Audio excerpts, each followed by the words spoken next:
Welcome to NTD News Today. Here are today's top stories. Israel taking action following the killing of aid workers in Gaza. We have more on the findings of their investigation. A judge in former President Trump's Georgia election case says Trump's comments aren't protected under the First Amendment. We look at what this means for Trump and how his lawyers responded. Lawmakers probe the Coast Guard and other experts in the wake of the Baltimore bridge collapse that killed several construction workers. How can maritime safety be improved? And who will pay for the reconstruction efforts? An unexpected windfall is usually cause for celebration, but nearly $2 billion found on a state bank account is bringing confusion and infighting. Rescue teams in Taiwan are still searching for those trapped after the island's biggest earthquake in 25 years took the life of at least a dozen people. We have the latest. Criminal gangs allegedly infiltrating the legal world in Europe. Will bring you what crime agency Europol found and published.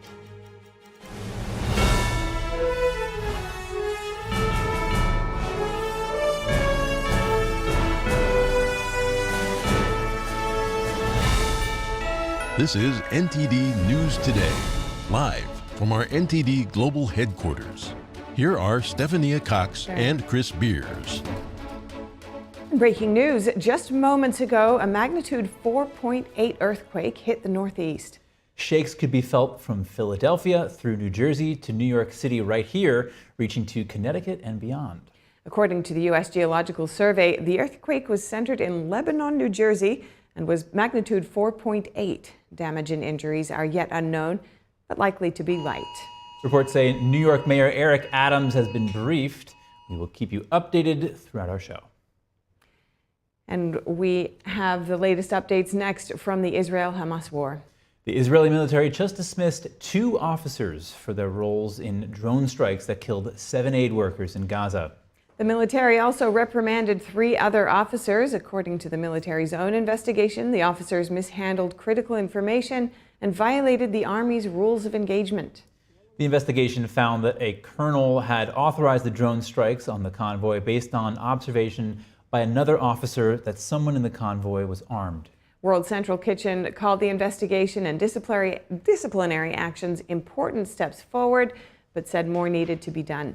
Secretary of State Antony Blinken said it was important that Israel was taking responsibility and that the U.S. would review the findings. He also welcomed Israel's decision to allow more aid into Gaza. These are positive developments, but the real test is results. And that's what we're looking to see in the coming days and in the coming weeks. Is the aid effectively reaching people who need it throughout Gaza? Are the bottlenecks and other delays at crossings being resolved? Do we have a much better system for deconfliction and coordination so that the humanitarian workers, the folks who are delivering the aid, can do it safely and securely? World Central Kitchen responded to the Israeli military's investigation, saying an independent commission is needed to investigate the incident. The charity also said the Israel military cannot credibly investigate its own failure. And back in the Middle East, CIA Director William Burns and 2 Israeli intelligence chiefs will be in Egypt over the weekend. They will continue negotiations for the release of Israeli hostages held by Hamas. A rare tie in California congressional primary could result in a 3-way race come November. 2 candidates both earned exactly the same number of votes, putting them in a tie for second place. Typically, only the top 2 finishers advance to the general election. The unofficial results show both Democratic candidates with around 16% of the tally and 30,249 votes each in the 16th congressional district. The first place candidate, also a Democrat, had around 21% of the vote. The candidates are competing for the seat left vacant by Democratic Congresswoman Anna Eshoo, who decided not to run for re-election after serving since 1993. In California, the top 2 vote-getters in the primary election advance to the general election, regardless of party affiliation. However, in case of a tie for the top 2 spots, all tied candidates proceed. And the GOP claims a win for election integrity in Wisconsin. 2 constitutional amendments were made as part of this week's primary vote there. The first keeps private money out of the electoral process. The second says only election officials may perform tasks in elections, primaries, and referendum votes. Here to discuss what's shaping up to be a controversial move is NTD News contributor Mike Leon. He's also the Policy and Strategy Director for the Free and Equal Elections Foundation. Mike, welcome. Tell us what's happening with Wisconsin's recent constitutional amendments, and tell us about the circumstances that brought them about. Hey, Chris, good to see you first and foremost. Yeah, so this was something that happened recently where the governor in Wisconsin had shot down a bill, and so the state legislature kind of went around this, and they put this on the ballot for Wisconsin voters. It was 2 referendums that could change the state constitution. It would prohibit clerks from using some of these private grants that would help them in administering elections. So this was because Mark Zuckerberg had donated millions of dollars to a grant out there in Wisconsin that helped in the 2020 election process, and it allowed for the ability to help administer these elections. So it was kind of a twofold part. The first part was not allowing money to come from out of state or other type of organizations like that through a grant. And then the second one was the only people that could help administer the election process was actually appointed election officials. And this was because of something that had happened back in Green Bay, Wisconsin, where somebody there, had advised some of the supervisors of the elections on some ways that they had done things, I guess, in another county that they lived in or in another state. It was, kind of like a guidelines, referencing something that they had done previously. They weren't actually a state appointed elected official. They couldn't actually oversee the process, but they were just giving advice on the process. And so this was kind of voted on by Wisconsin voters. The Republican Party said in Wisconsin, let's put it to a vote. And now, Wisconsin voters have spoken. 54% of them have said, they don't want to have the same thing that happened with Mark Zuckerberg and private donations coming in. And then state elected officials could only administer the election process come this November. Now, Mike, obviously Republicans are saying that this is a win for election integrity, but how do you think that these amendments will affect this year's presidential race in Wisconsin?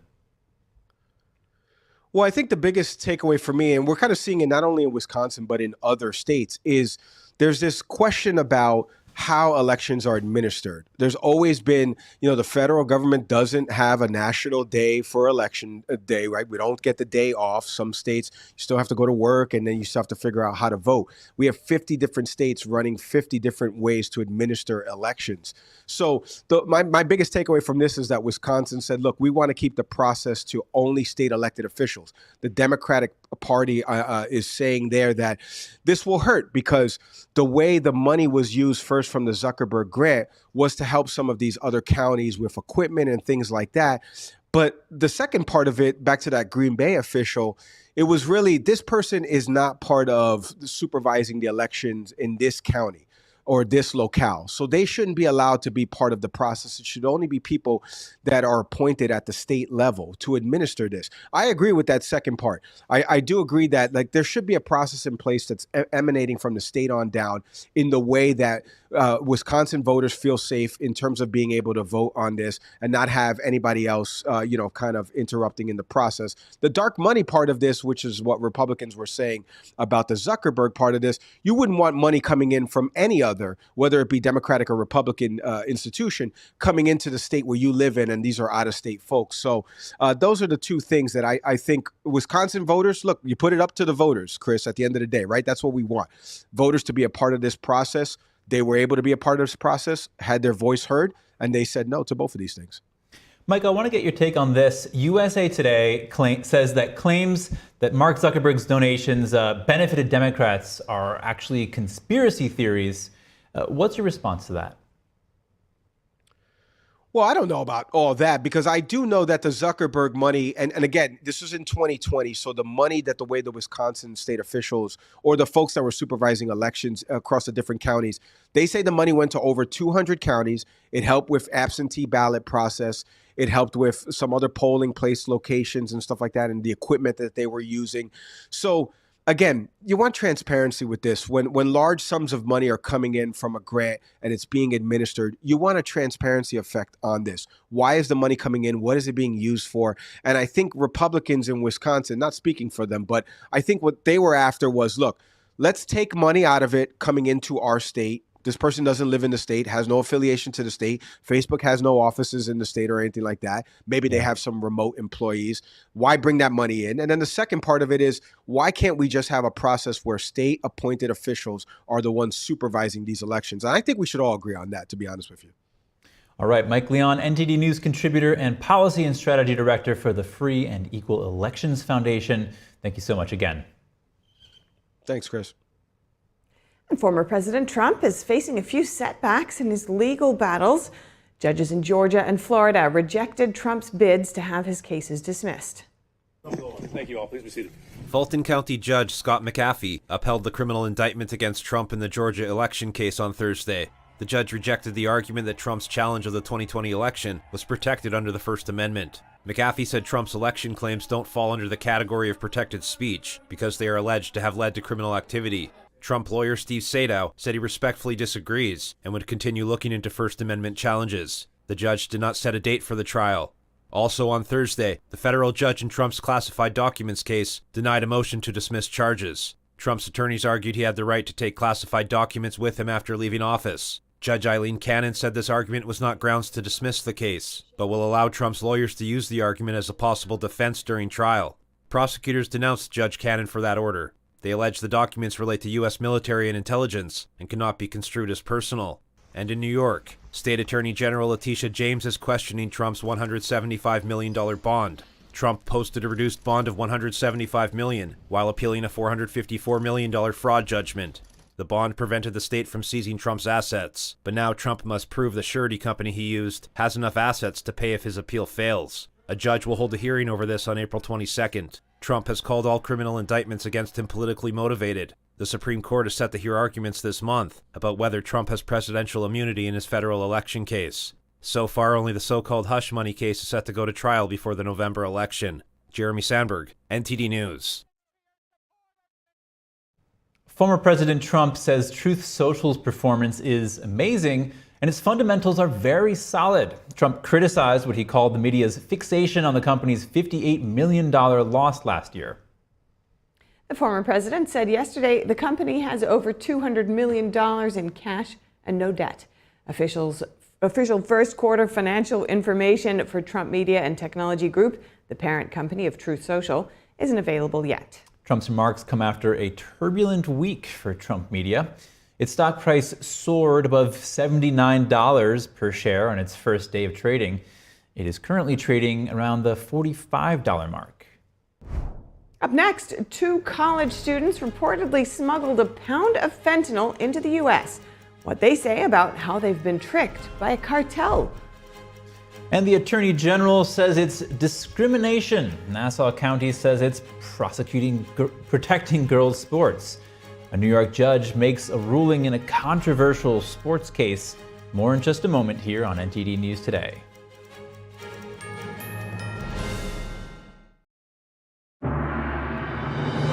More than just beautiful dance. It's a touch of the divine. More than just legends. It's the beautiful culture and wisdom of China before communism.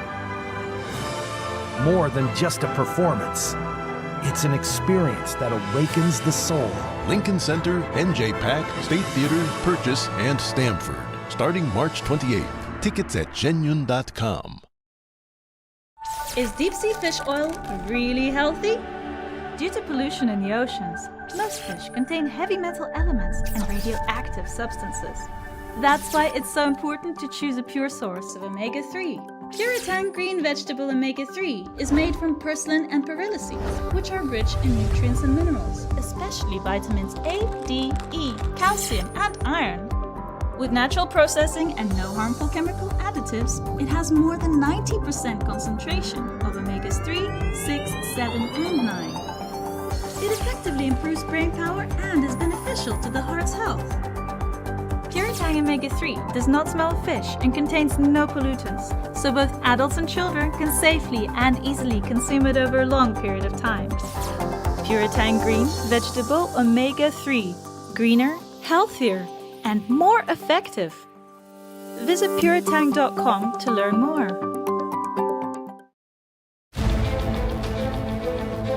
The Chinese Communist Party is exposing its hand. The fingerprints can be found all over. And I recently caught wind of these CCP operations on full display in South Korea.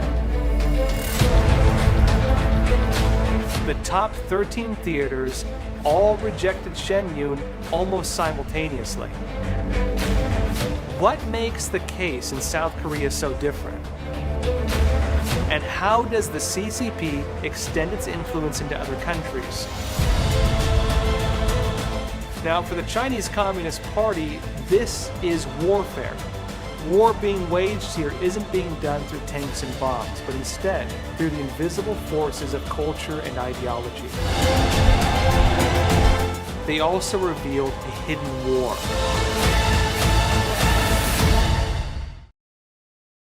The tempting online world is encroaching on our campus. Is unplugging cables and confiscating phones the solution to protect our children? No, we just need a clean multimedia platform. Join Ganjing Campus to leverage premium channel features, professional development courses, and kindness event toolkits tailored for teachers. Build a truly positive and interactive classroom community. Foster a pure and delightful learning environment for children. Join us on NTD Good Morning because we want you to stay informed. Kickstart your morning with the latest you missed overnight. Right, and don't forget that inspiration. Absolutely, so let's shine some light on the good news too. Tune in every weekday morning to NTD News.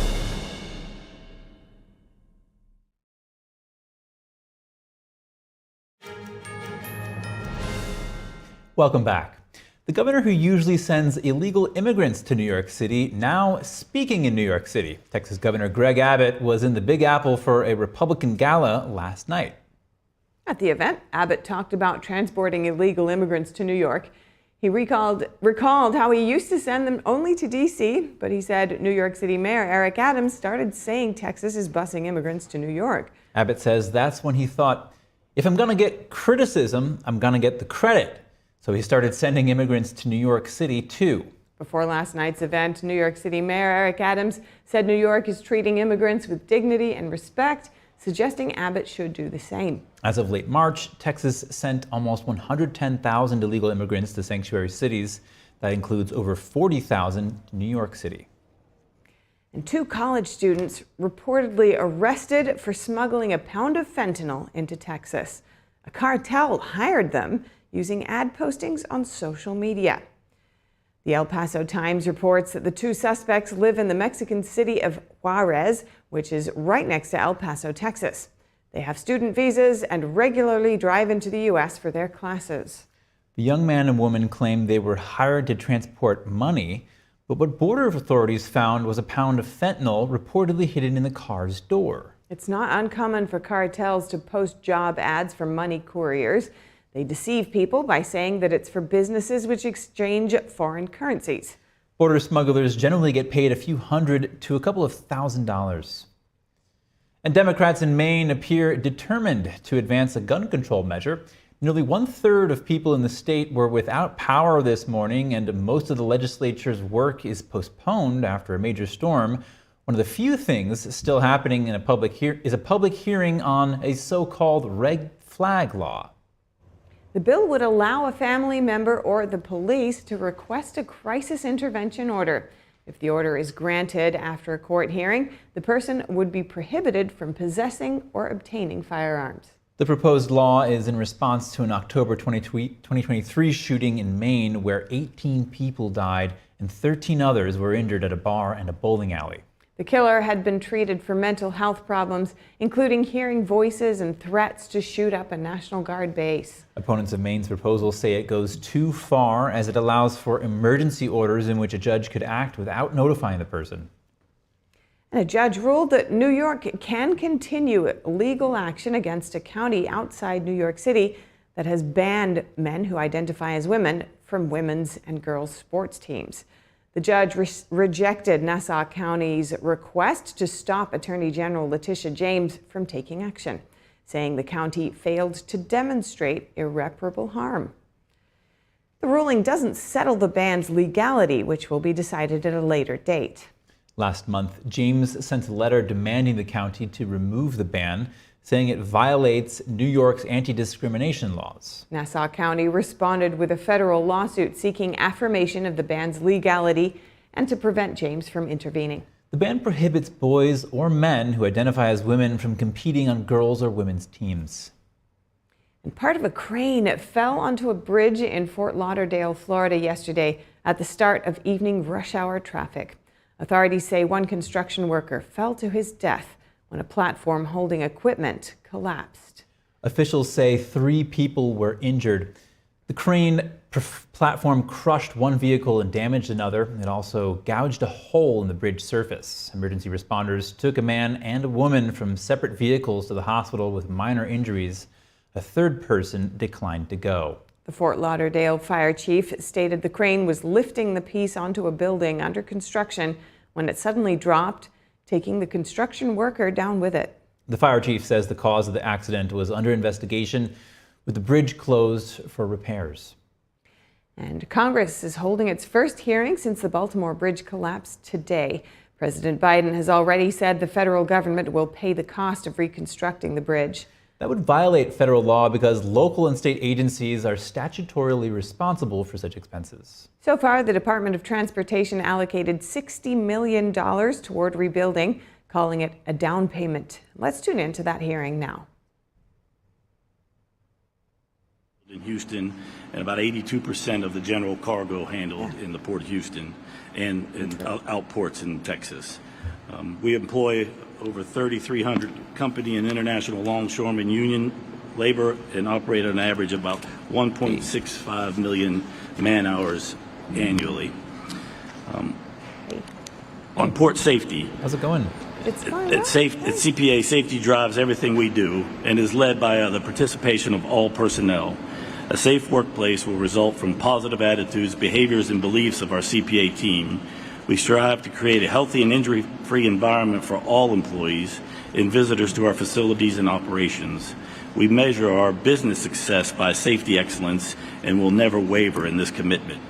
Very similar and parallel, the focus and purpose of NMSA in marine cargo handling safety, which has been our mission since NMSA was formally established in 1972 through the Occupational Safety and Health Act of 1970. Prior to that formation, NMSA's predecessor was the Management Advisory Cargo Handling Safety Committee that was launched in 1956. NMSA is a diverse association focused on safety, and one of the main objectives of NMSA is to maintain a network of professionals capable of addressing and evolving safety issues of cargo handling industry. NMSA members are all dedicated volunteers, and this collective of progressive expertise serves as a primary resource to the industry to keep workers healthy and injury-free. NMSA also has a technical committee that holds regular meetings at ports across North America, invites guests from port employers, local, state, and federal agencies, and local union representatives to join our discussions to promote maritime safety. During these open meetings, ports are toured, safety management is discussed, accidents and injuries are examined for increased hazard recognition, and new preventive methods and new safety training products are prepared. And experts are invited to present technical aspects of equipment, including technical engineering details. Importantly, professional networks are expanded through this collegial information sharing, environmental, and continually drive a proactive approach for addressing safety at the workforce. Some of NMSA's current areas of focus are the safety of alternative fuels, sources for cargo handling equipment, anti-collision technologies to detect people working around machines, fulfilling OSHA's new requirements for e-filing of the injury and illness data, improving pre-shift safety talks, ensuring safety on elevated working surfaces when working on gondola rail cars, recognizing and addressing drug and alcohol matters, heat illness prevention best practices, training workers on powered industrial trucks, PIT, mooring line snapback injury prevention, lockout tagout program best practices, and split rim wheel safety best practices. We are also very concerned on security. We follow the MTOs follow the local and state and federal guidelines on security, and we have our own internal systems on security. That's all part of my testimony. And in closing, I encourage both of your committees and your key staff to engage with NMSA and its technical committee to share information and any concerns about the maritime transportation system.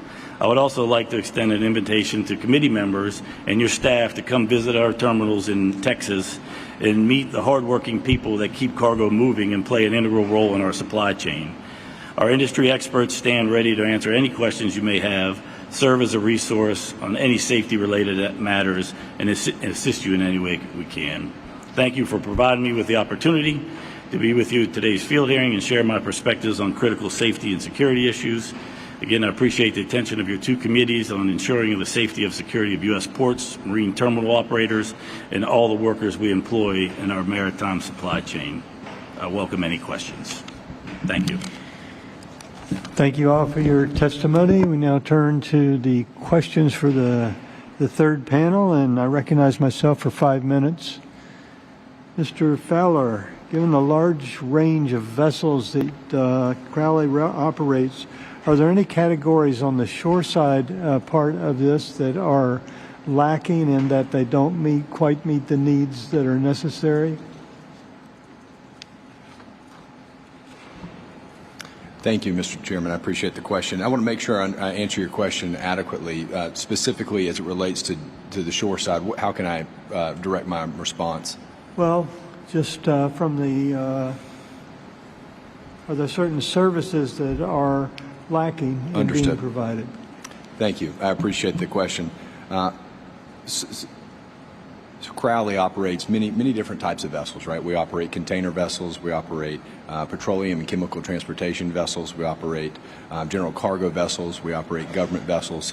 So as our vessels come in and out of the U.S. ports, the U.S. ports are adequate. They offer great service for us. The areas in which we operate, when we talk about in the COVID and the congestion that occurred on the West Coast, the areas that Crowley's operating, servicing the Caribbean, servicing the islands, servicing South America, really weren't met with those challenges. And so we have a great system that operates well, and in conjunction with our partners in ports across the country, we've had great service here, and in large part to the continued investment in those ports. So from an operator's perspective, are there any, would you say what's the most pressing immediate needs for our nation's ports? Thank you for your question. For us operating, Mr. Chairman, I'll say that the greatest challenges that we as operators face right now relate to mariner shortage. And this is something that we can take action on, and it's something that's of critical importance to us in ensuring that our vessels maintain an operation. Today, we have vessels that at times are not operating because of inadequate mariner levels that would need to operate those vessels. And so I would put that in two different categories. The first category would be in attracting new talent to our system and making aware our industry. And this is an industry-wide problem. We need the support from MARAD and others to make aware and bring in more into our industry. The second, I would say, is that we have, as it relates to the mariner shortage, we have mariners who want to continue to progress through the system and upgrade their licensing and are struggling to do so. In some cases, it will take 100+ days of classroom time and up to $80,000 of their personal funding to see those upgrades. And you can imagine that if you've been at sea for 120 days to come back then on your off time when you want to be with your family who you've been away from, to have to then go spend 100 days in the classroom and to invest significant dollars. There are ways for us to modernize that process, to reduce the financial burden, to have more internet delivery, e-delivery of that material that makes it easier for those mariners to upgrade their licensing. But if from an operator standpoint, the critical need that we have now is ensuring that we have adequate mariners in our system. Today, we're in a mariner shortage, and it's a crisis across our industry, and we certainly need some support in ensuring that we can solve this together. It's kind of a crisis everywhere. It is. For every kind of worker. Mr. Wong, during the pandemic, we saw substantial supply chain disruptions driven by numerous factors, all kinds of inability just to move cargo. Have you seen any improvement in the intermodal side of what's happening? Thank you, Mr. Chair, for the question. Absolutely. Here at Port Miami and the majority of the Florida seaports, beneficially, we didn't really have as much of the stockhold of vessels out in Anchorage. Be it as it may, the Florida seaports, they have efficient operations and sufficient equipment. As far as the challenges that I think the nation ended up encountering was most definitely staffing, rotation of shifts to make sure that everyone wasn't hit by COVID at the same time. There was a lot of mechanisms that ports had to take as an industry as a whole to be safe during COVID. But as far as the Florida seaports as a whole, we were blessed that we didn't have any of that congestion here at our Florida seaports. Chairman Jimenez, you are recognized for 5 minutes. Or did I? No, I got Carbajal. Sorry. I forgot you were I'm easy. Okay, you're recognized for 5 minutes. Thank you, Mr. Chairman. Mr. Wong and Mr. McCarthy, the bipartisan infrastructure law provided. Up ahead, U.S. employers hired far more workers than expected in March and continued to lift wages at a steady clip. John Ma breaks down the signs that economy ended the first quarter on solid ground. An unexpected windfall is usually cause for celebration, but nearly $2 billion found in a state bank account is bringing confusion and infighting. We'll have the details soon when we return. We are only 80 years removed from countries that killed 60 to 70 million people intentionally. And we have people being like, oh, it can't happen here. Yeah, it can, and it might. These people, they're not interested in the facts. They're not interested in anything except crushing people that are in their way. There needs to be a formal deprogramming of the cult members. A strong church can stop this.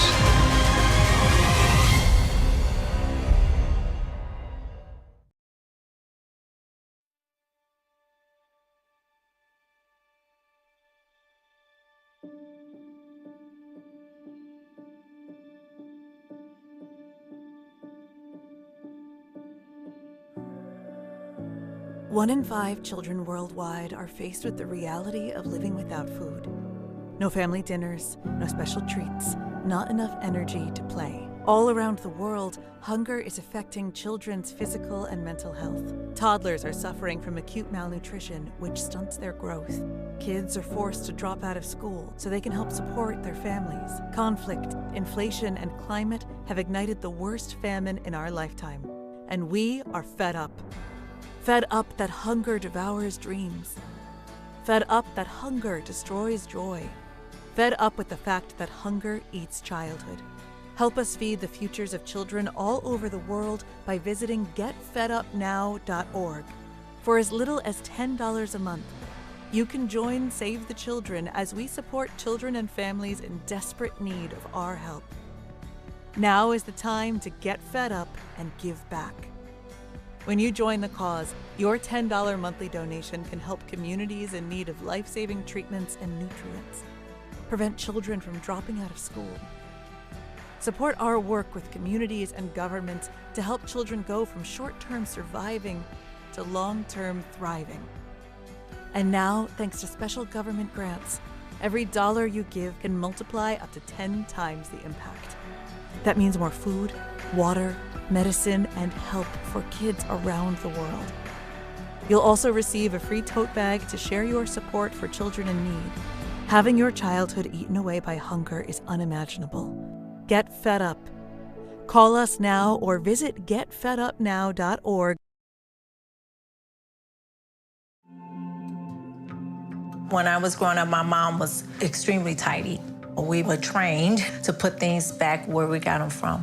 One day, when I walked into my mom's house, I felt like I walked to someone else's house. There was stuff everywhere. And just growing up the way I grew up and to see this transition was very alarming. When Shen talked to me, it was a wake-up call, and that's when I went to the doctor.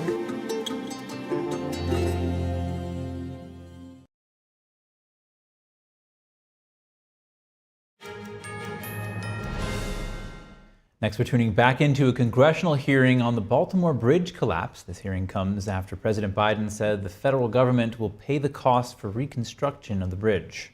That would violate federal law because local and state agencies are statutorily responsible for such expenses. So far, the Department of Transportation allocated $60 million toward rebuilding, calling it a down payment. Let's tune into that hearing now. And on behalf of my constituents in the 28th District of Florida, I would like to welcome my colleagues and our distinguished witnesses to Miami. I don't know, Mario, why are we wearing ties? I really don't get it, okay? I didn't know y'all had them. Yeah, well, we found a couple, I think, and so we put it on just to impress you all. But normally here, especially in the summer, we don't go around. We have something called a guayabera, if you're Latin, that we use for formal things. But I'm with you, ranking member. It's a little too formal for me. All right, but anyway, I digress. Today our guests will further learn what I have long known, that Miami is a unique, robust, beautiful city that has much to offer to both its residents and its visitors. This venue, Port Miami, is the busiest passenger cruise port in the entire world, not just in the United States, but in the entire world. And it's one of the busiest cargo ports in the United States. I'm excited to use this hearing to further examine the integral role it plays in our city and more broadly our country. And the mayor has already touched on how important this port is to the economy of this city and South Florida in general. Over 300,000 jobs are either directly or indirectly related to this port. It's the second largest economic generator in this area. This and the airport combined for probably over 600,000 either direct or indirect jobs. First, I'd like to offer my sincere condolences to the families of the individuals who passed away or were negatively impacted by the tragic collapse of the Francis Scott Key Bridge in Baltimore last week, and express my gratitude to the men and women of the United States Coast Guard and other federal, state, and local authorities who responded to the incident. While we're not aware of any malicious responsibilities for the incident, the severity of the collapse of the bridge underscores the importance of what we're discussing today. Before I was elected to Congress, I had the distinct honor to serve 25 years as a firefighter with the city of Miami, later serving as its chief. I then had the privilege of being the city manager of the city of Miami, and then finally I served as the mayor of Miami-Dade County. It was during my time as mayor of Miami-Dade that I saw the critical impact that Port Miami and maritime-borne trade has on Miami and the state of Florida. Our port here is not only a hub of commerce, it's a gateway to the world. Major disruptions at the port operations, like what we're witnessing in Baltimore, would severely harm the local economy and hinder the region's connectivity to the rest of the United States and beyond. It is for that reason I worked hard during my tenure as mayor of Miami-Dade and will continue to do so in my current capacity to ensure Port Miami and the nation's port have what they need to operate safely, effectively, and securely. In my current role as chairman of the House Homeland Security Committee's Transportation and Maritime Security Subcommittee, I am continuously concerned by the security threats facing maritime ports across the country. I'm especially worried by the security vulnerabilities that exist with port equipment that is manufactured or installed in the People's Republic of China. The ship-to-shore cranes hovering over our docks, including the ones here, while instrumental to our port operations, are a focal point of that concern. Most of the U.S. port-to-ship cranes, nearly 80%, are made by CPMC, a Chinese state-owned enterprise under the direct control of the Chinese Communist Party. This near monopoly allows for CPMC to compromise U.S.-bound cranes that could cause malfunctions or facilitate cyber espionage at U.S. ports. This situation not only presents cybersecurity threats, but also supply chain vulnerabilities that could be exploited by those who wish to inflict damage to our nation and could have lasting impacts. Unfortunately, Communist China's influence in the supply chain extends beyond state enterprises like CPMC. Third-party companies often create the internal operational components for these ship-to-shore cranes. These components include programmable logic controllers, which control many ship-to-shore crane systems, as well as crane drives and motors. In most all cases, CPMC requires, and I repeat, requires that these companies ship their components to the PRC, where they can be installed by CPMC engineers or technicians. As my subcommittee has discussed in previous hearings, the proliferation of port equipment operational technology manufactured or installed by engineers in the PRC introduces significant supply chain vulnerabilities into our maritime transportation system. As a country, we must acknowledge and assess these risks, threats, and vulnerabilities and decide how to effectively respond. In February, the Biden administration signed an executive order providing the U.S. Coast Guard with new authority to respond to potential malicious actors targeting our maritime sector, and particularly those from the PRC. While I commend the administration on this initial action, I believe we need to continue examining this critical topic and ensure that our ports are protected from security threats. To do so, I have brought together a group of members from the China Select Committee and the Committee on Homeland Security to investigate some of the vulnerabilities associated with the PRC manufactured port cranes and the consequences of having a supply chain that is overly reliant upon equipment sourced from our greatest geopolitical opponent. Additionally, I have instructed legislative solutions such as my Port Crane Security and Inspection Act to ensure that the U.S. Coast Guard and other federal agencies responsible for safeguarding maritime ports have the tools and authorities necessary to deter hostile actors from operating against our ports. And joining us now is NTD's Business Matters host, Don Mott, to give us the latest updates from the tech and business world. What do you have for us today, Don? Okay, so the big jobs report was just released earlier this morning, and I also wanted to talk to you besides that about how much excitement is surrounding the solar eclipse on Monday. Let me start with the jobs report. So the jobs report from March came in hotter than expected, and job growth remains plentiful at American businesses, it seems like. So the U.S. economy added 303,000 positions last month, and the unemployment rate fell to 3.8%. So according to the latest data from the Bureau of Labor Statistics, the total far surpasses economists' expectations. So what they had projected was that a net gain of 200,000 jobs for the month. A little bit more here. U.S. employers hired far more workers than expected in March while raising wages at the same time. And this is suggesting that the economy ended the first quarter on solid ground and potentially delaying rate cuts from the Federal Reserve. Average hourly earnings, let me talk a little bit about that, rose 0.3% in March. Annual increase in wages slowed to a still high 4.1%. And wage growth in a 3 to 3.5% range is actually consistent with the Fed's 2% inflation target. So the unemployment rate fell to 3.8% in March. It was below 4% for 26 straight months. And that is a record. This is the longest such stretch since the late 1960s. And the strength in payrolls has not been replicated. It seems like in the smaller and volatile household survey, there's two surveys, by the way. One is the household and the other is the establishment. So economists attributed the divergence between the two surveys to an increase. Don, we're getting note here that we need to tune into a live hearing. I do want to hear more, but it turns out that Governor Kathy Hochul will be speaking with New Yorkers about the earthquake that's just taken place this morning and what the state is doing to assess and deal with the potential damages. Let's tune into that now. It's been a very unsettling day to say the least. But the White House offered any assistance. Senator Schumer reached out, offered any assistance. So right now, it's most important that we have our structural teams out there, our engineering teams, surveying our bridges, our roads, any area there could be a fault line that is not easily detectable, to make sure that passengers on our rails as well as our commuters are safe. Assessing all state roads, Commissioner Dominguez is taking lead on that, making sure our state roads are safe. Major transmission lines and dams, because you don't always see the effects of a small crack that actually could develop into a real major problem. And we're also encouraging all the municipalities throughout the state of New York to assess for any structural integrity concerns.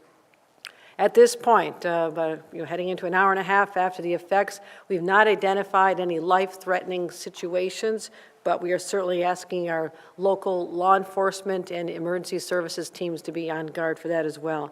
But again, we are going to be reviewing all potentially vulnerable infrastructure sites throughout the state of New York that is critically important in the aftermath of an event like this.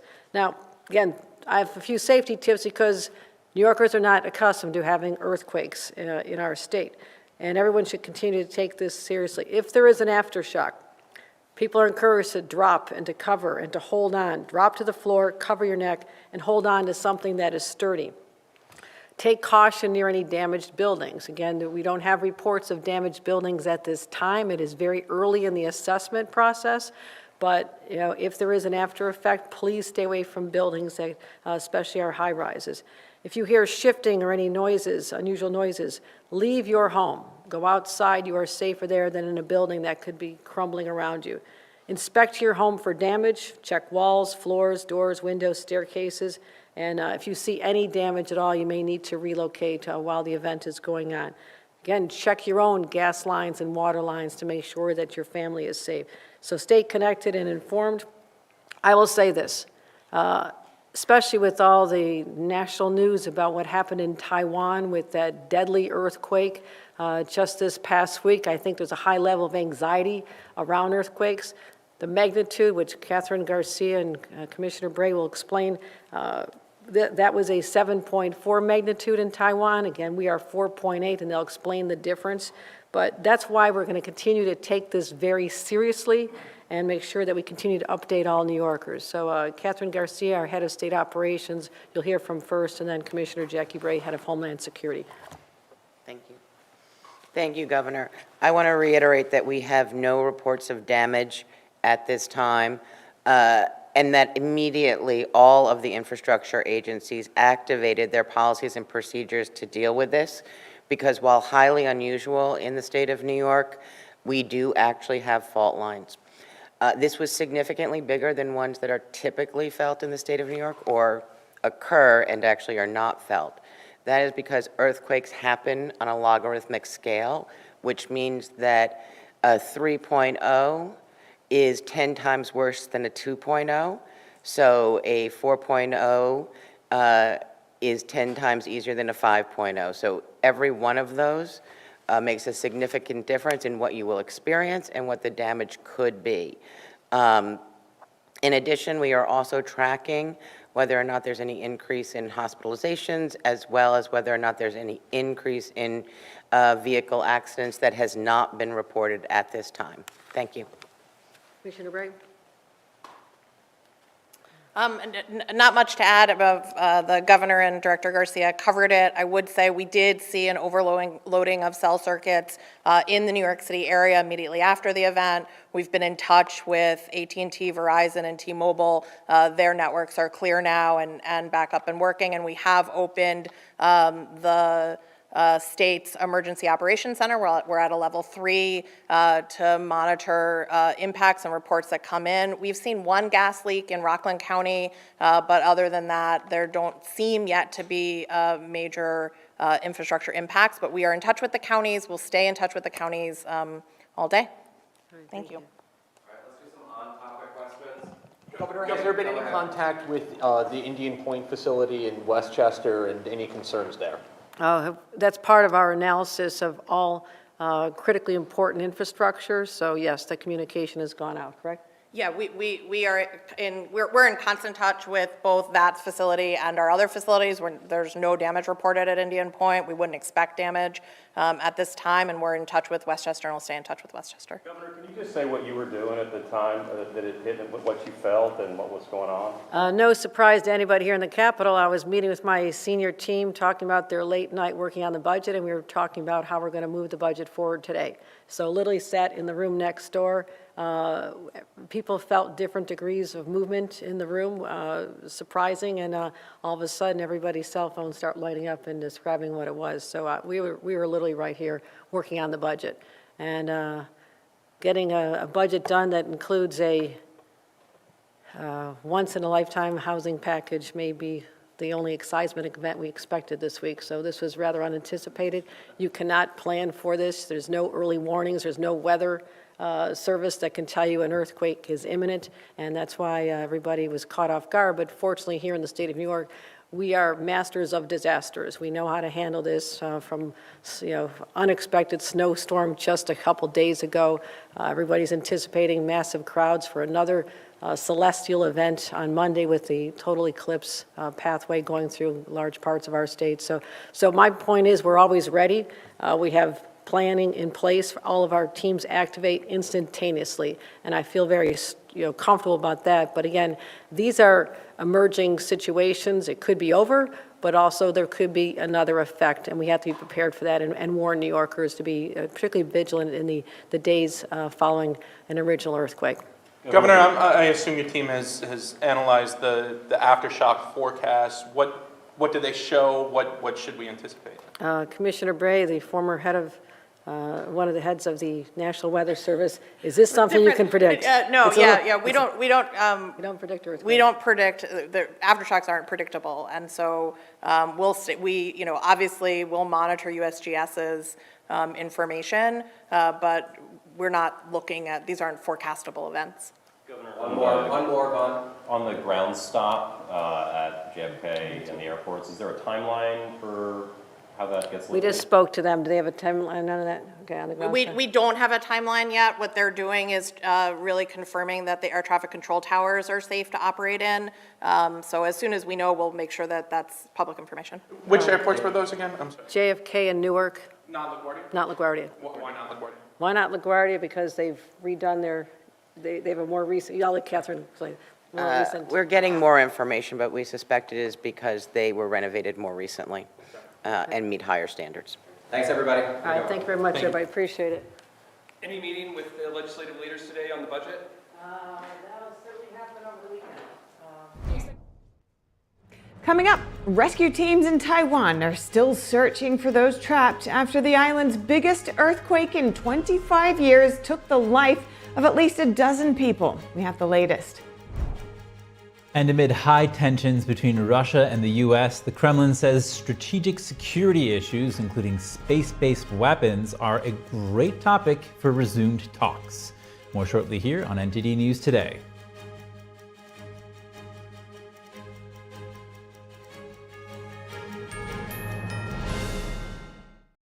When I started MyPillow, it was just a problem solution, one product company. Well, since then, with the help of my dedicated employees, we now have hundreds of products, some you might not even know about. To get the word out, we're having a $25 extravaganza. 2-pack multi-use MyPillows, $25. MyPillow sandals, $25. And for the first time ever, our 6-pack towel sets, you guessed it, just $25. Our brand new 4-pack dish towels, $25. And I've never done this before. Premium MyPillows with all new Giza fabric, any size, any loft level, even king size for only $25. And there's so much more. So go to MyPillow.com or call the number on your screen. Use your promo code for our $25 extravaganza. Order $75 and over, your entire order ships absolutely free. Hi, I'm Caleb, and this is my story. I was born with osteogenesis imperfecta, or brittle bone disease. I have broken my bones almost 200 times, and I have had 11 surgeries. But I didn't let that stop me. I love to bike ride, climb, race, and I'm learning how to stand and walk. Well, I can only do all of this because of generous people like you and Shriners Hospitals for Children. Because of people like you, Shriners Hospitals for Children has helped more than 1.3 million kids just like me, regardless of their family's ability to pay. Shriners Hospitals for Children is only able to provide this world-class, life-changing medical care because of the generous gifts of people just like you. Because of you, I can ride my bike. I can play basketball. Because of people like you, I can run. I can smile. Will you send your love to the rescue today? When you go to loveshriners.org right now and give just 63 cents a day, you're helping kids just like me. Like me. Like me. When you give today, we'll send you this adorable Love to the Rescue blanket as a thank you and a reminder of the love you gave to a kid just like me. Your gift, no matter how small, can help a child today. This is your moment to make a difference. When you pick up your phone, I know you have it right there, and call to give. You're helping kids like me. Thank you. Thank you. Gracias. Thank you. Please call or go online now. If operators are busy, please call again or give right away at loveshriners.org. Your gift makes a difference. Thank you for giving.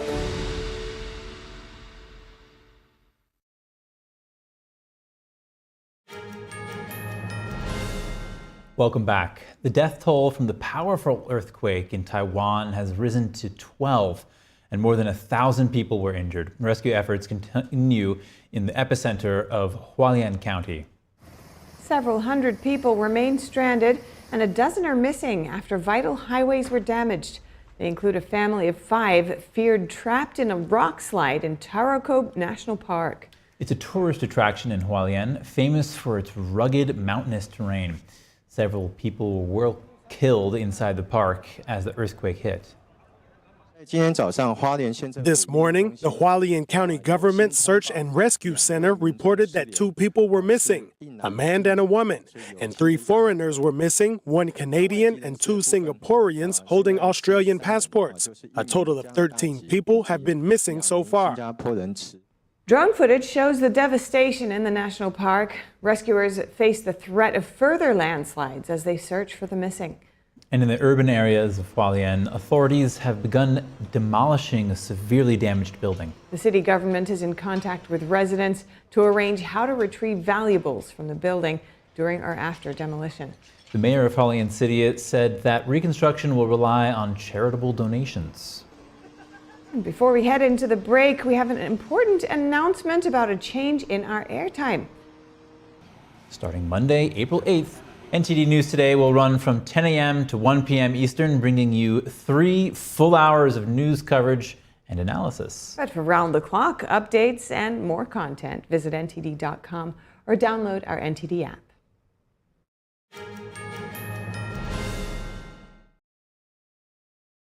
Hi, I'm Susan Lucci.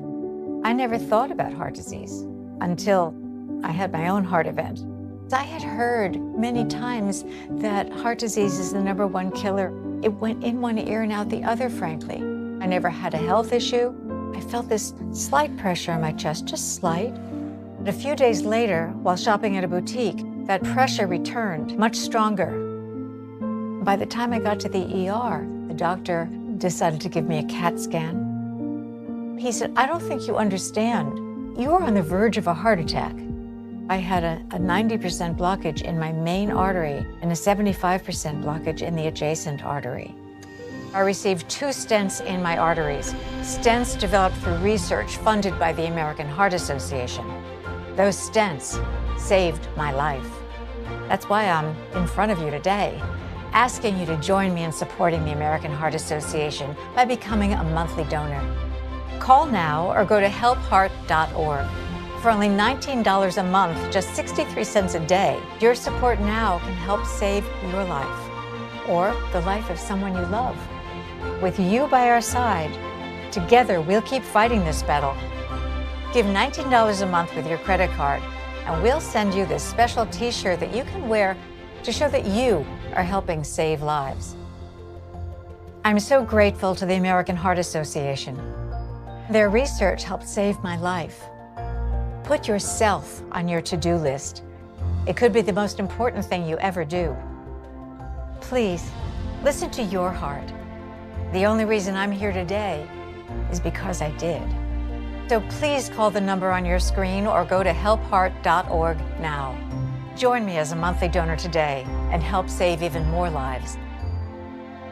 Thank you.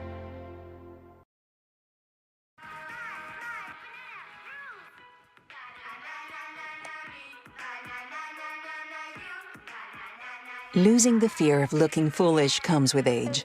Who did you steal them from? Losing your way in your own home doesn't. Confusion with time and place may be a sign of Alzheimer's. Mom, are you okay? Yeah, I'm fine. Early detection gives you and your loved one time to plan for the future. Learn the warning signs of Alzheimer's. Hillsdale College is reaching and teaching millions of Americans to pursue truth and defend liberty. But to do that in an even bigger way, we need your help. Your generous support helps educate students from kindergarten to college, all while refusing every penny of government funding, even indirect funding like student loans or grants. And your dedicated giving allows us to teach millions of Americans through our free online courses. You make all the difference. Give a gift today. Just use this link.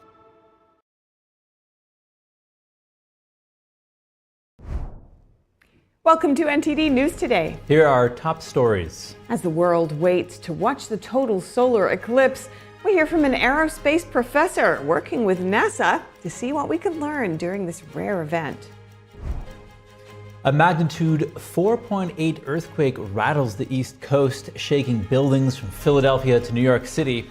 Our reporter has the latest. A rare outcome in a California congressional primary could result in a three-way race come November. President Biden visiting the site of the Baltimore bridge collapse. Some Republicans say they want Biden to promise a few things before they green-light the hefty spending. U.S. Treasury Secretary Janet Yellen warns China against the flood of cheap exports. Hear more from her on China's overcapacity concerns. And in college basketball, the Final Four has arrived, but is there more interest in the women's games? NTD's Dave Martin joins us to discuss. And a life-changing Chinese classical dance performance. That's what New York audiences are saying about New York-based Shen Performing Arts. Find out what moved the audience.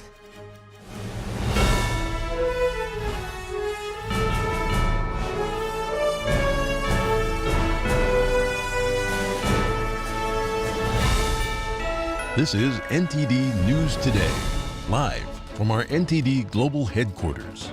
Here are Stephania Cox and Chris Beers.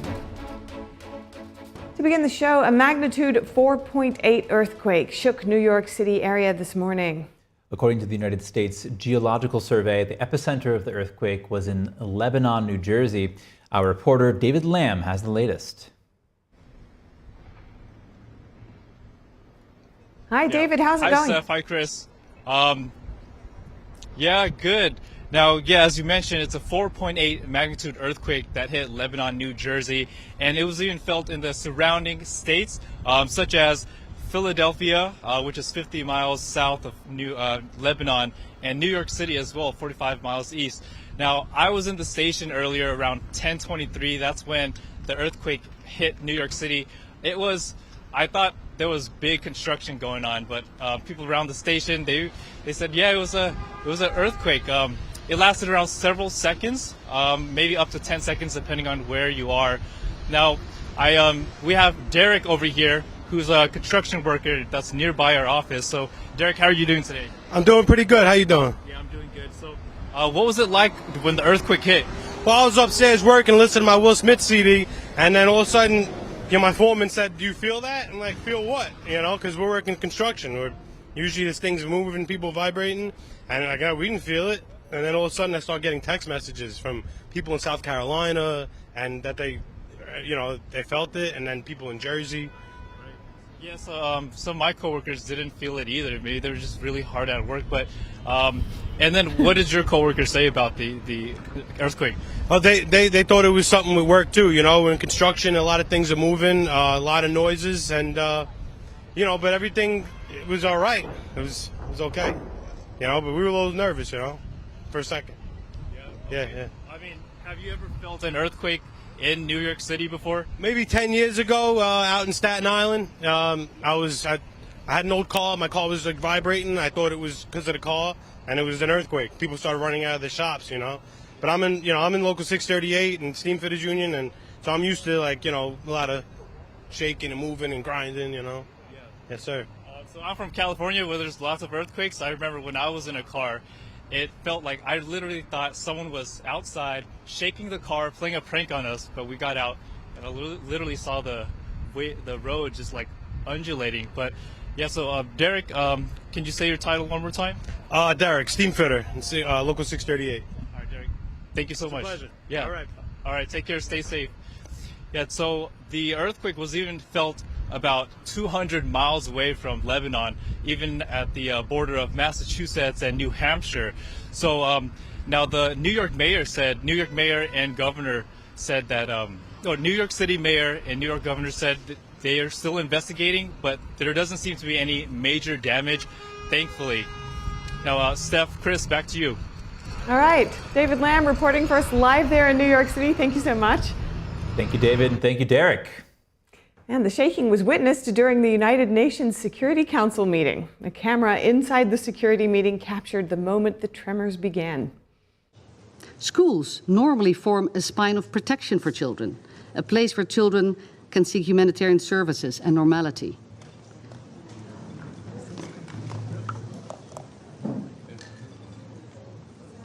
Go ahead. Education is... Wow. Earthquake.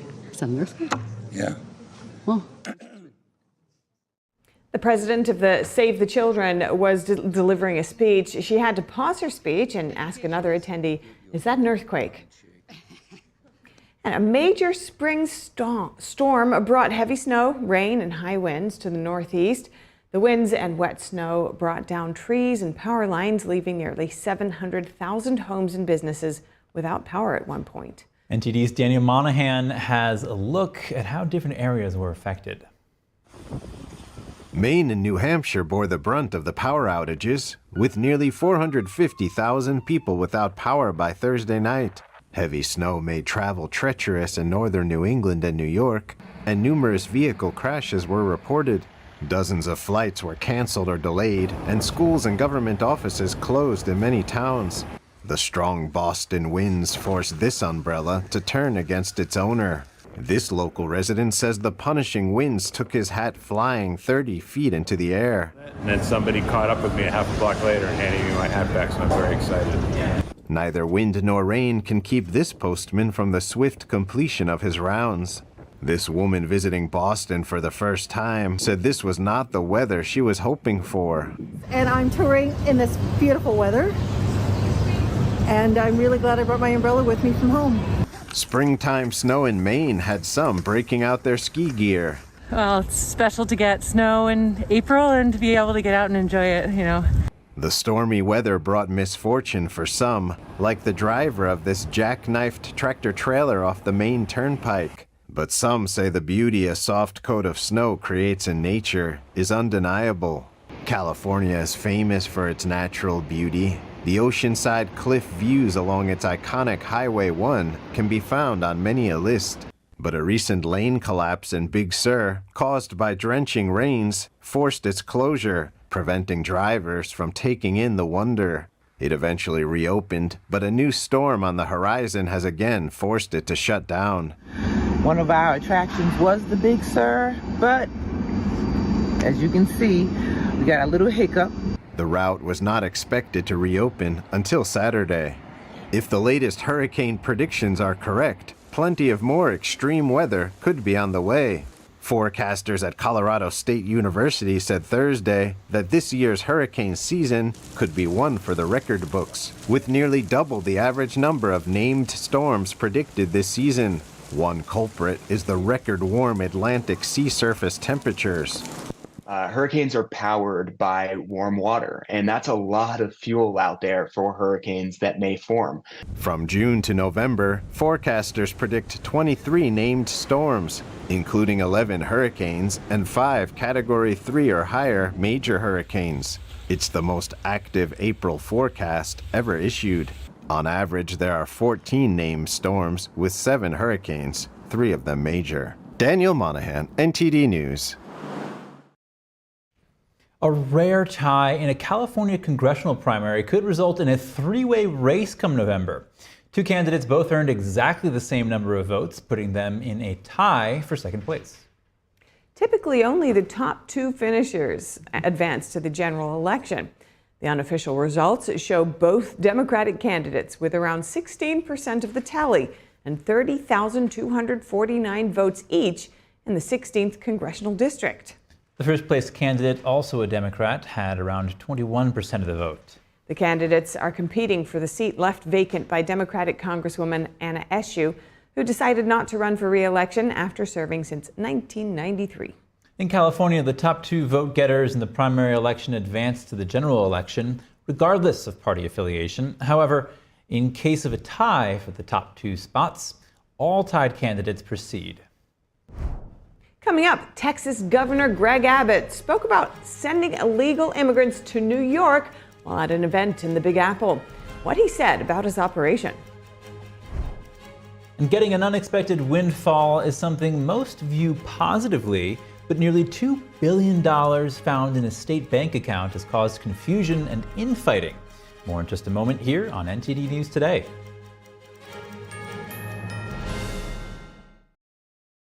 Tangazo hili linahusu njaa.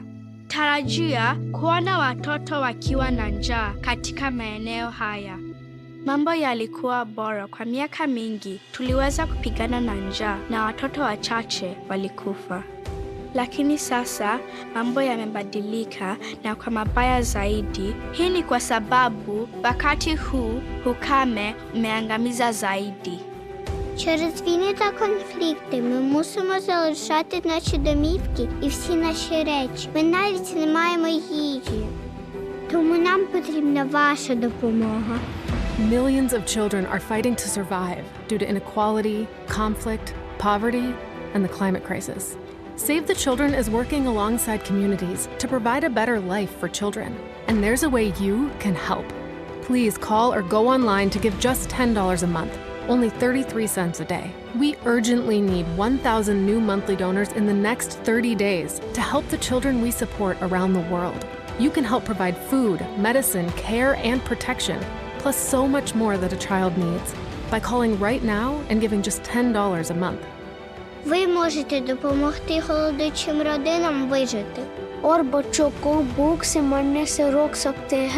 we need are 1,000 monthly donors in the next 30 days. Please call or go online now with your monthly gift of just $10. Thanks to generous government grants, every dollar you give can have up to 10 times the impact. And when you call with your credit card, we will send you this Save the Children tote bag as a thank you for your support.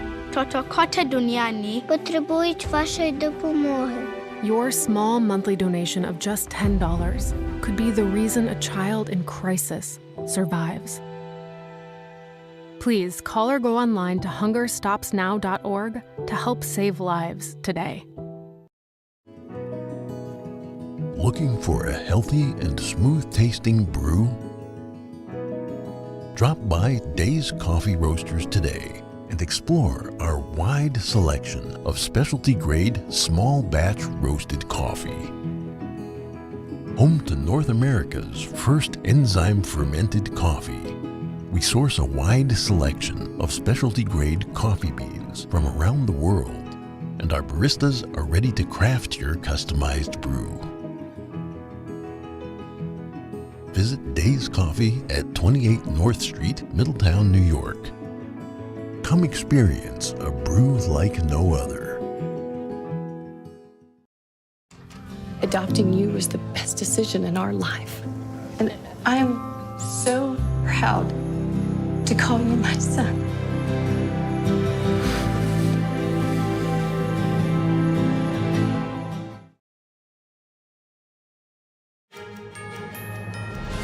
For those needs. If you have a life safety issue, please use and call 911 immediately, but preserve 911 for those life safety events. The team acted immediately. We convened our emergency response teams and issued guidance to the public.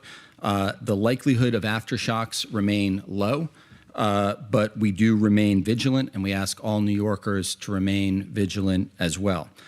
We activated our protocols for this earthquake. We immediately started coordinating with all city, state, federal, and our utility partners. Public notifications were sent out both by Notify NYC and our wireless emergency alert system. You can hear some of the phone buzzings and delays from that have been issued. As soon as it happened, we convened here at New York City Emergency Management in order to be able to send out guidance.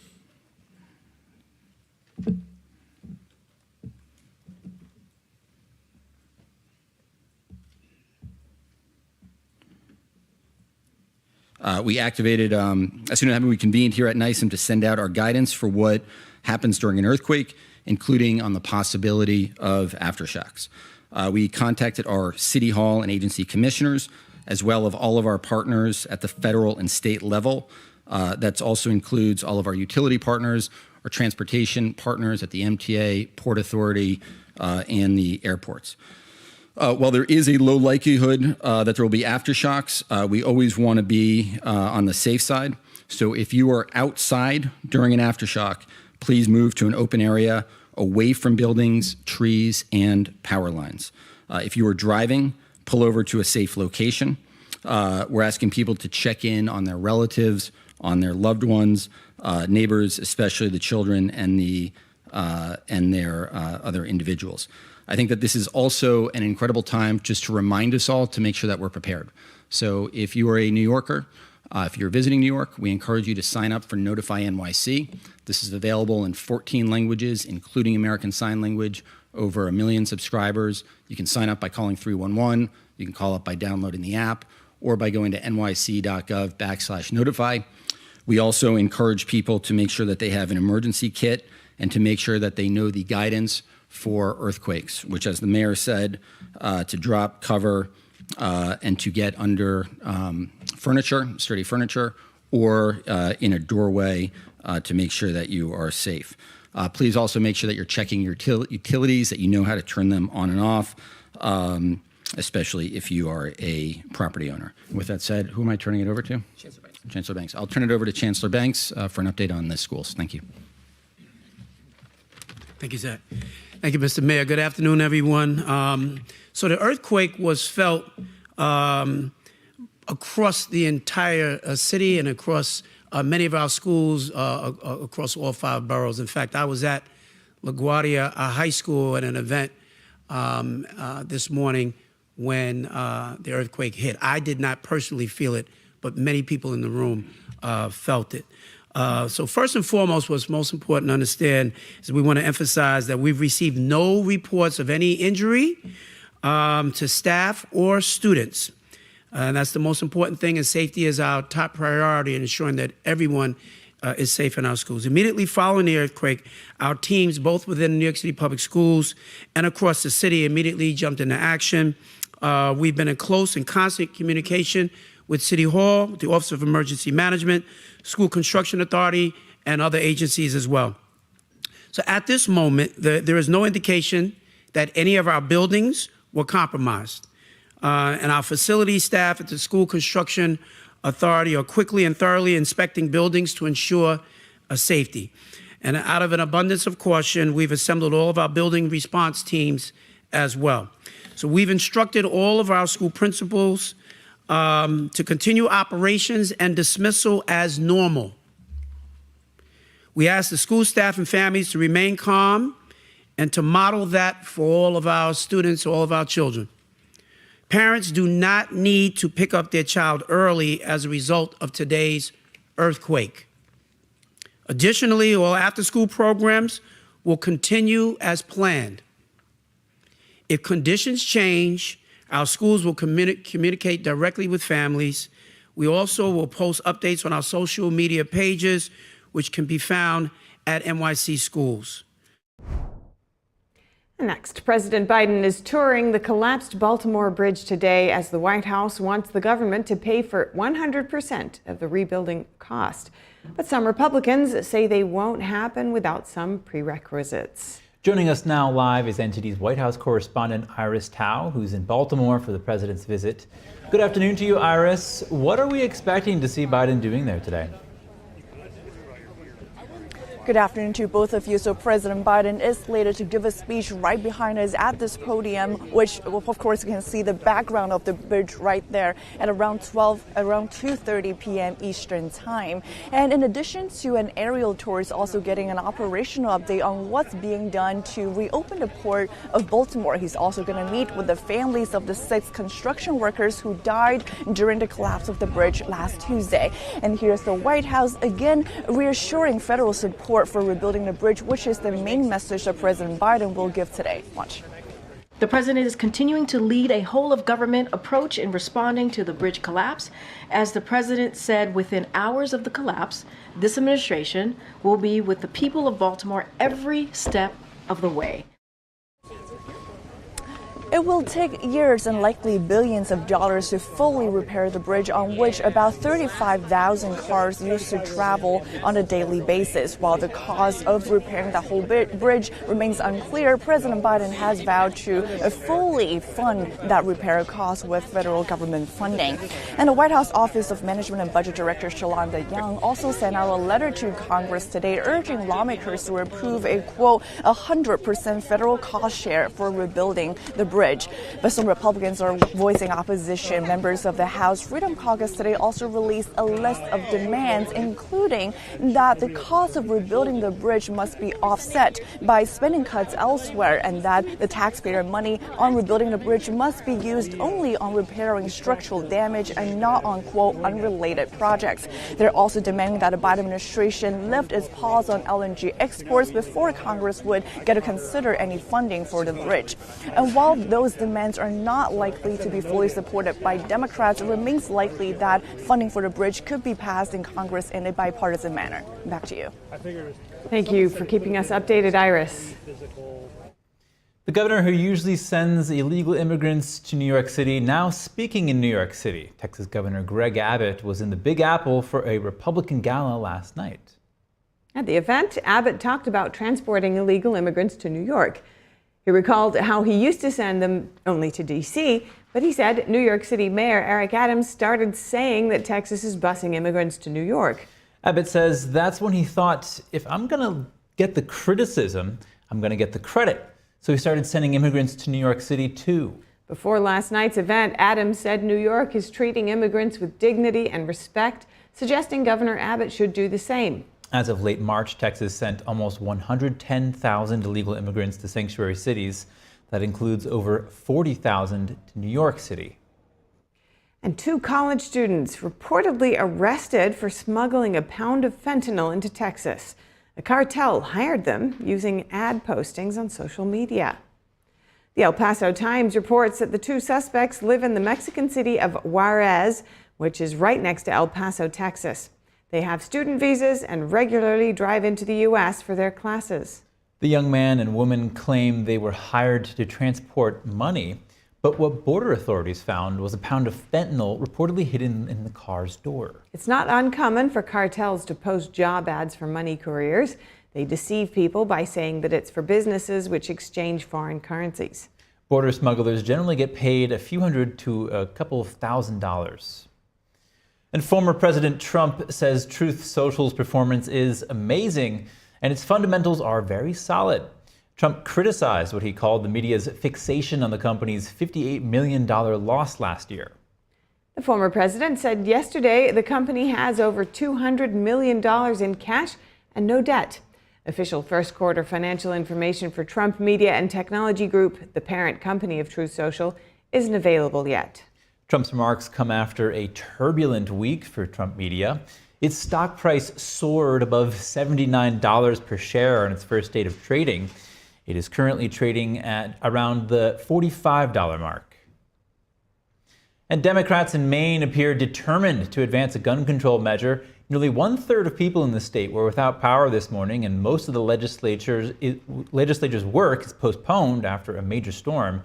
One of the few things still happening is a public hearing on a so-called red flag law. The bill would allow a family member or the police to request a crisis intervention order. If the order is granted after a court hearing, the person would be prohibited from possessing or obtaining firearms. The proposed law is in response to an October 23rd shooting in Maine where 18 people died and 13 others were injured at a bar and a bowling alley. And that's October 2023. The killer had been treated for mental health problems, including hearing voices and threats to shoot up a National Guard base. Opponents of Maine's proposal say it goes too far as it allows for emergency orders in which a judge could act without notifying the person. A judge ruled that New York can continue legal action against a county that has banned men who identify as women from participating in women's and girls' sports teams. The judge rejected Nassau County's request to stop Attorney General Letitia James from taking action, saying the county failed to demonstrate irreparable harm. The ruling doesn't settle the ban's legality, which will be decided at a later date. Last month, James sent a letter demanding the county to remove the ban, saying it violates New York's anti-discrimination laws. Nassau County responded with a federal lawsuit seeking affirmation of the ban's legality and to prevent James from intervening. The ban prohibits boys or men who identify as women from competing on girls' or women's teams. And South Carolina's government faces a puzzling issue, $1.8 billion sitting in a bank account with no explanation. Governor Henry McMaster called it a problem, unsure of its origin or purpose. Last year, a $3.5 billion accounting mistake led to the comptroller's resignation.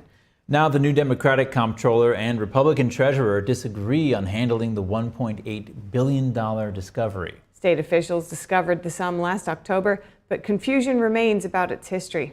State Senator Larry Grooms expressed concern, highlighting the need for better accounting practices. Had seen no reports coming in, but we obviously will monitor and will respond accordingly. Commissioner Kavanaugh say a little bit more. Yeah, we're also monitoring 911 calls for the same thing, often to be referred to our agency partners if they are not major but still important. And we've seen a very, very minor increase. We've got about 30 additional calls than we would typically get on a Friday, and none of them were for major incidents. We will monitor for the rest of the day, of course. We will refer them as needed and make sure that anything, and I'd like to reiterate what Con Ed said, especially odors of gas, is referred accordingly to make sure that the infrastructure is safe. How are you? We're Sally.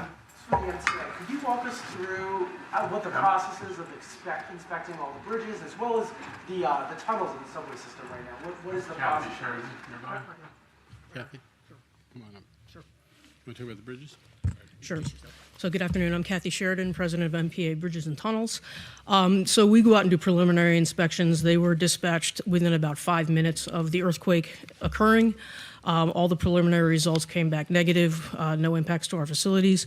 We have also mobilized all of our structural inspection teams, which do our biennial inspections on a regular basis. So they are now out on the ground. We expect to have results from them by 4 p.m. But again, we don't expect an earthquake of this magnitude to have any impact on our facilities. I'm sorry, could you just, with the tunnels and the subways, what's the process for inspecting all those? So for the subway, I won't talk about the subways. I'll let the chair talk about that. For our two tunnels, the Hugh Carey Tunnel and the Queens Midtown Tunnel, tunnels are very resilient for seismic impacts, so they move with the ground. So again, it's a hands-on inspection. We go and do visual inspection to see if there are any damages. Yeah, and it's exactly the same in the subway system. There's we have folks who routinely walk the track and inspect structure as well as track, and those protocols are in place. The Notify NYC alert went out about 20 minutes, a little bit more after the earthquake. The deputy mayor was tweeting, the governor was tweeting at that point. So I guess why did that go out so much later than the actual earthquake? The Notify message? I think 20 minutes time to target is pretty fast for public notification. First off, there's a lot of work we have to do to make sure we're getting confirmation from USGS that this was actually an earthquake, right? There's a lot of things that can cause buildings to shake. Two, we also need to make sure we're putting out the proper guidance. But 20 minutes is very, very fast for a public notification. USGS actually tweeted about 5 minutes after it happened, though. So again, where is that 15 minutes? Well, in addition to that, they are confirming that there is an earthquake. Then there is also making sure that we're updating the guidance, right? In addition to that, with Notify, as you know, we put this out in 14 languages, including American Sign Language. You mentioned the mayor and the governor. Thank you. So, Zach, maybe it would be helpful to say also if there's a difference between during an earthquake and after an earthquake. Yeah, so there's also guidance that's different for both during an earthquake and after an earthquake, right? So during an earthquake, we want to make sure people are following the proper guidance, that they are staying inside a building, that they're getting under furniture while the earthquake is actually occurring. But then also we need to make sure we're putting out the right information so people know what to do afterwards, that they're taking the right precautions. You've heard some of that from our partners at Con Ed about gas leaks, about what to do if there are aftershocks, about whether or not you are informing people that they should be going about their normal course of business, or whether or not there is a high likelihood of aftershocks, right? So all of that needs to be confirmed to make sure we're getting the right information out to the public. That takes a little bit of time, but I think our team did a remarkable job today in getting it out to the public. Commissioner, could you walk us through what the city's protocol is when you are suspecting an earthquake? What exactly happens? Well, this is a no-notice event, right? So there's no suspecting an earthquake. A no-notice event, unlike a weather event. What do you launch into once you say, hey, we think this is what Yeah. So the first thing in any type of emergency, whether it's a notice or no-notice event, a no-notice one being, an explosion, an act of terrorism, a mass shooting, something that was not forecasted, unlike a weather event. But in these cases, the number one thing that you're looking at is, are there concerns that are life safety concerns, right? Are we getting an overwhelming number of 911 calls? Is the fire department, do we have collapsed buildings? Is there an emergency response that we need to immediately respond to?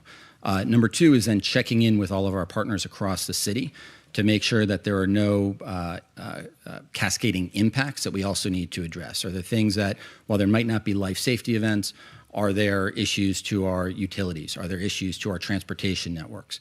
About our schools? That was one of the number one concerns, about making sure that everything is okay with our kids who are in schools today. Then the next piece of that is also, at the same time, getting information out to the public, making sure that it is the right guidance, given the circumstances, given the projections for what might come next. All of that is what the team is doing here, and coordinating with all the incredible partners that you see behind us. Thank you. Anyone, Mayor, and I don't know if this would be for a team member or not, but anyone using their cell phone in the last hour knows it's been difficult. We've heard your administration give the warnings about when to and when to not call 911. Is the 911 system getting a little overwhelmed right now, or are you worried about the cell phone towers? As far as the 911 system is concerned and the 311 system, we've seen an uptick starting at 10:30, and it's subsided to its normal call volume by 11 a.m. Right now it stands at its normal call volume. The cell phone towers, and any concerns about that? One thing also I would just point out, we had an uptick in 311 calls. Obviously, we know there was an earthquake. Our teams are on the ground, so we don't need that anymore. Thank you very much to New Yorkers. Thank you so much. Good job, thanks.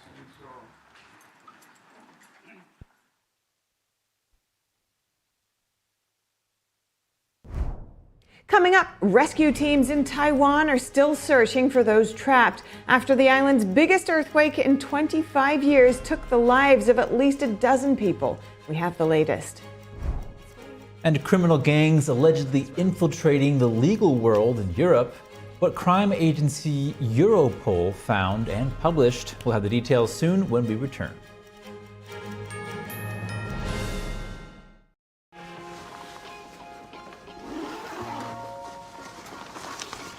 How'd it happen? She showed up dead on arrival. This never gets easier. It does when you call CarShield before your car breaks down. Look at these prices. The camshaft, transmission, engine. Don't people know? A plan through CarShield could protect up to 5,000 parts and systems. You hate to see it. An out-of-warranty car is gonna break down eventually. Right, which is why they need a plan through CarShield. Those expensive repair bills get paid, and at the mechanic of their choice. They're notifying the family. Poor guy. He doesn't even know what's coming. Another victim of senselessly expensive repair bills. Can't save them all. But we can keep trying. Didn't have to end this way. If he'd have just called CarShield before his car broke down. Exactly. Protect yourself from the unprecedented rise in cost for parts and repairs.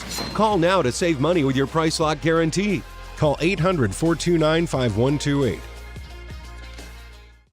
What if you could whiten your teeth by simply brushing your teeth? Now you can with Smile Actives, the teeth whitening breakthrough that safely gets your teeth white and keeps them white every day, just by brushing your teeth. I never thought that whitening my teeth could be so easy. I just put the gel on the brush, the toothpaste on it, brush, and I can see my white teeth. Simply add Smile Actives to any toothpaste and our patented PolyClean technology activates into a powerful microfoam that penetrates into the enamel surface to safely lift and remove stains. You need a simple way to whiten your teeth.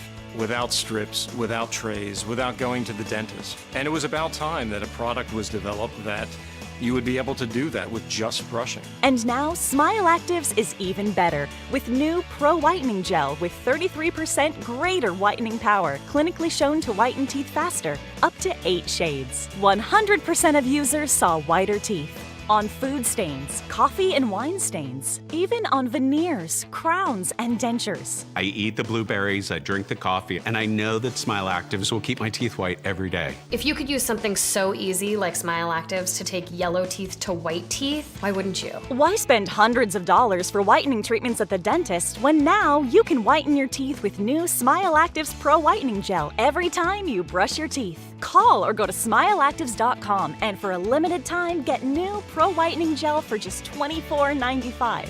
Order in the next 5 minutes and buy one get one absolutely free for just $24.95. That's 2 for 1 and save 58%. We'll even include free shipping. Get your teeth whiter guaranteed or return it within 60 days for your money back. I smile every day now.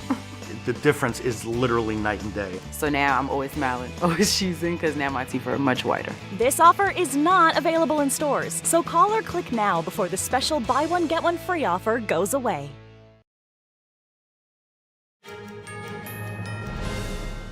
Welcome back. The death toll from the powerful earthquake in Taiwan has risen to 12, and more than 1,000 people were injured. Rescue efforts continue in the epicenter of Hualien County.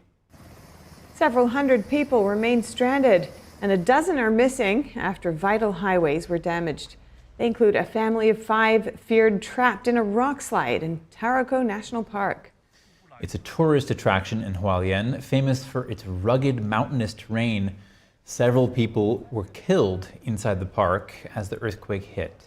This morning, the Hualien County Government Search and Rescue Center reported that 2 people were missing, a man and a woman, and 3 foreigners were missing, 1 Canadian and 2 Singaporeans holding Australian passports. A total of 13 people have been missing so far.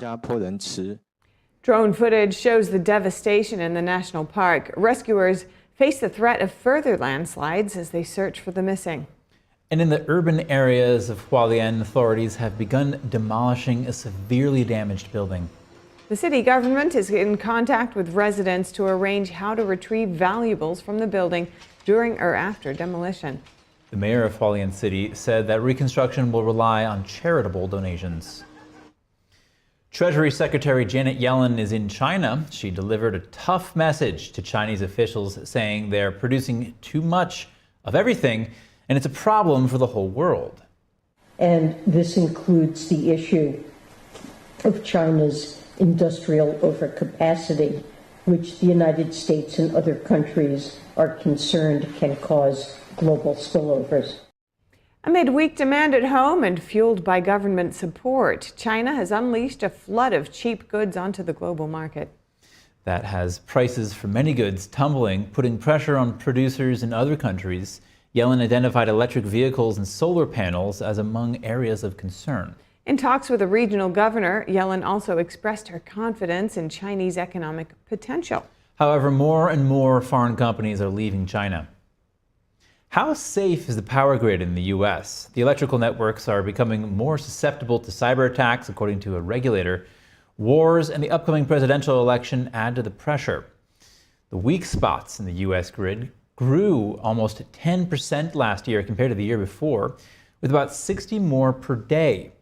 The North American Electric Reliability Corporation said Russia's invasion of Ukraine and the war in Gaza have dramatically increased the number of cyber threats to the grid in the U.S., plus a great number of threats are coming from China.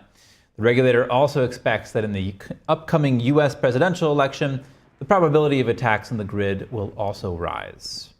NTD's China in Focus has a special report on how the United States helped communist China grow strong enough to take on the West. Here's a look. From less than 1% of the world's gross domestic product to a massive 19%. That's the marker of China's development in just 3 decades. How did the communist country grow so fast, and who helped it along? Never in history has one country funded the rise of its enemy, which is what the United States has done. It's an existential threat where the Chinese Communist Party is seeking to essentially destroy the United States, who they believe is the one country that can stand in their way of achieving this great rejuvenation of China.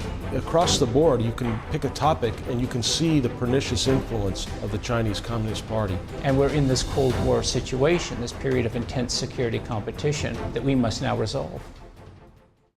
Tune in this Saturday at 8:30 p.m. Eastern to learn more. And we're now just 3 days away from the solar eclipse. It's not just a fun event, but a rare chance for scientists to better understand how sun activity can have major impacts on Earth communications and infrastructure. Joining us now is Jamie Jacob, professor of mechanical and aerospace engineering at Oklahoma State University, who will be running experiments during the eclipse as part of the NASA nationwide eclipse balloon program. Jamie, welcome. Great to be speaking with you. To begin with, what are you doing here with this experiment? Yeah, what we're primarily doing is launching balloons across the country, across the entire path of the eclipse, from the beginning to the end, to really take measurements of what's happening in the atmosphere, looking at the impact of the eclipse, that Earth, that shadow of the moon, as it moves over the surface of the Earth, and how it's impacting things such as the weather and the climate. And what's the point of all this? Why are we needing to take these measurements and find out? Well, it's really hard to be able to predict things such as the weather. We all know, how frustrated we get when we have a weather forecast that says it's going to rain and then it doesn't. And it really just boils down to the Earth is a really complex system. And it's hard to model. We can't make a model Earth and put it in a laboratory and test it. This is a way for us to use this unique phenomena as really as a target of opportunity. We liken it to, dropping a pebble in a pond, and we're seeing what that reaction in the atmosphere is. That's going to really give us better forecasts at the end of the day. And so all of this has something to do with gravity waves. Tell me more about that. Yeah, so going back to this pebble in the pond analogy, as this shadow moves over the Earth's surface, just like as you drop that pebble in the pond, you get gravity waves on the top of the pond moving out. The eclipse is doing the same thing. Waves are all around us in the atmosphere. Sometimes we can see these in striated bands of clouds. Most often we can't. But these waves are really responsible for moving a lot of energy around the Earth and have a big impact on our weather. And so it gives us an opportunity to improve our forecasts, since now we have this really unique phenomena that we can exactly model in our numerical weather prediction algorithms. And what are you expecting your observations to be applied to? How will they be helpful in the future? All this information is going to go back to really the atmospheric science community, groups like NOAA, NCAR, the National Weather Service, to really help refine their models, so that way we get a better set of predictions and algorithms. And at the end of the day, it's going to make your forecast more accurate. Not on Tuesday, where the eclipse is Monday. It's going to take months to be able to analyze this data and put this back into those weather models. But as part of this, we're going to be out observing the eclipse, and rain or shine, we're going to be taking these measurements, launching literally hundreds of balloons across the country and getting this data back into the scientific community. Incredible. And are there any other final words you have before we finish up here? Well, if you haven't had an opportunity to see an eclipse, it is really an awe-inspiring phenomena. And it's important to be in that path of totality while seeing the eclipse outside is pretty amazing. It's a whole different show if you can be within that path. So, if your travel plans and the weather forecasts align, I really encourage people to go see it. All right, Professor Jamie Jacob, thank you so much. Thank you. Coming up, a life-changing Chinese classical dance performance. That's what New York audiences are saying about New York-based Shen Performing Arts. Find out what moved the audience. And in college basketball, the Final Four has arrived. But is there more interest in the women's games? NTD's Dave Martin joins us to discuss when we come back.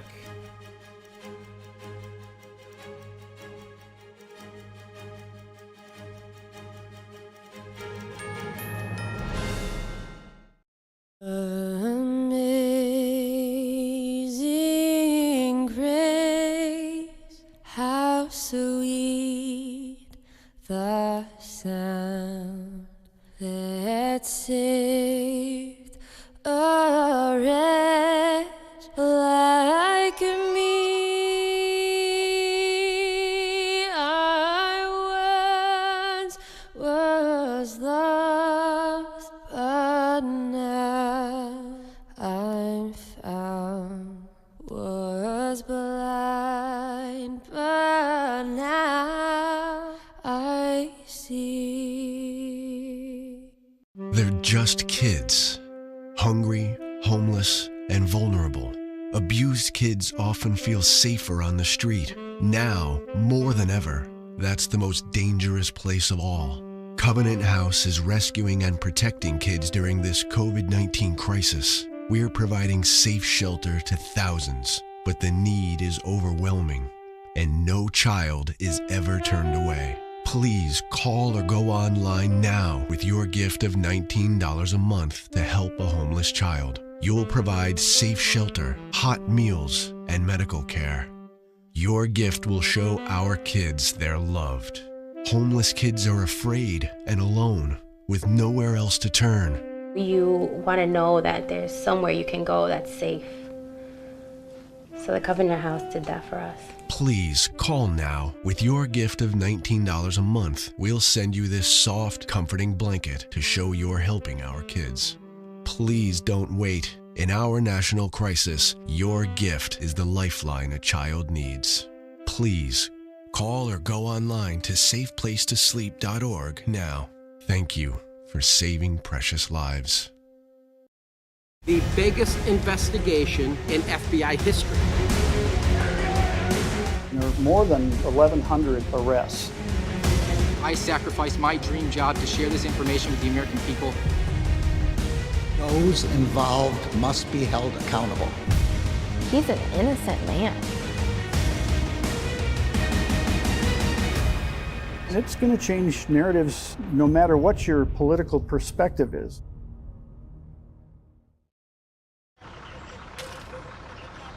Some things are better left to a professional. In hindsight, probably shouldn't have tried to remove my own appendix. Like when it comes to finding financial advisors. What was I thinking? So leave it to Smart Asset to find them for you. Take the free quiz at smartasset.com. Then you'll be matched with up to 3 vetted fiduciary financial advisors. To get started, take the Advisor Match quiz now at smartasset.com. I was this close, this close. For the day's top headlines and the news you need to know, tune in right here to NTD Evening News.